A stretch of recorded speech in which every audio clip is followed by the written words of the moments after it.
তিনি বিশ্বাস করতেন অন্যায়ের কাছে মাথা নত করা কাপুরুষতা। তাই কারাগারে অন্তরীণ হয়েও প্রতিবাদ অব্যাহত রেখেছেন।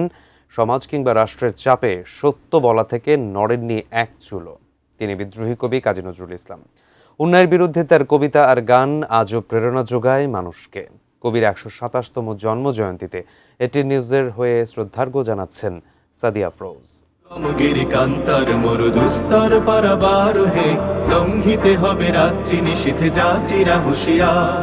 বাংলা সাহিত্যে কাজী নজরুল ইসলামের আবির্ভাব ধূমকেতুর মতো, কিন্তু হঠাৎ ঝলসে উঠে হারিয়ে যাননি তিনি।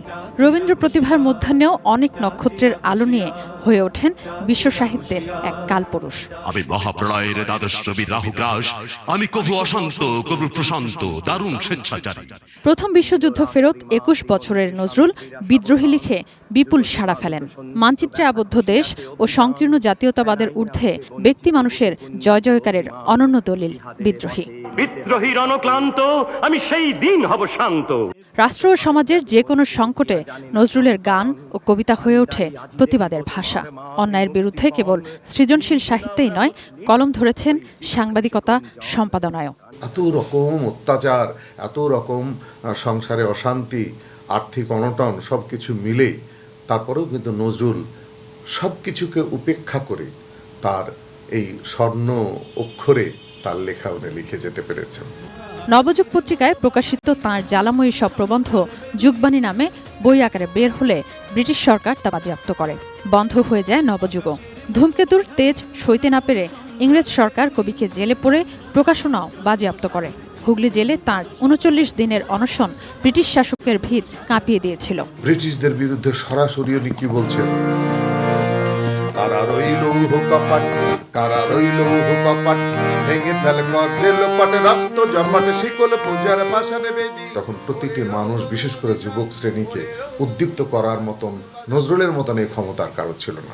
বারবার পত্রিকা ও বই বাজেয়াপ্ত করে বা জেল জুলুমেও কবিকে দমিয়ে রাখতে পারেনি শাসক গোষ্ঠী।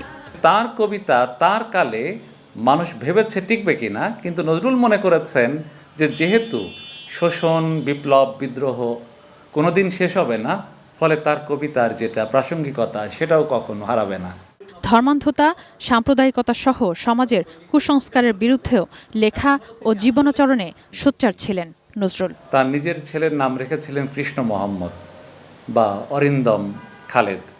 এই যে নামকরণ, এমনকি তার মধ্যে যে ধর্মীয় যে চিন্তা, এর মধ্যে কোনো আমি বিভাজন বা বিদ্রোহ বা বিপ্লব দেখি না, বরং এর মধ্যেও রয়েছে তার মধ্যে সমন্বয় চিন্তা।